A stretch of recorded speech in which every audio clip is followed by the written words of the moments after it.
শেষ রে, গতি শেষ। ধর্মসি এখন ধরে খাওয়ার বাদাম রে, গতি শেষ বাবা। তুই বাদাম তাড়াতাড়ি তুই টিকিট পাঠা। হ্যাঁ, তোর খাওয়ার আমি তাড়াতাড়ি দেশে কি কস, দেশের তো যাওয়া লাগবে, ছুটি হওয়া দেবেনি। আগত মাথায় তো আমাকে পতন হবে টিকা ধরে রে বাবা।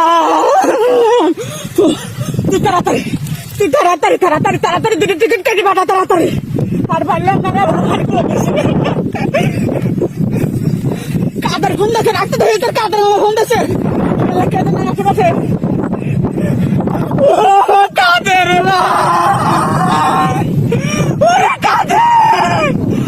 কাদের আমাদের বড় সর্বনাশ হবে। কি দায়িত্ব রে কাদের। আমি জানি না তোমরা কোনে যাবে।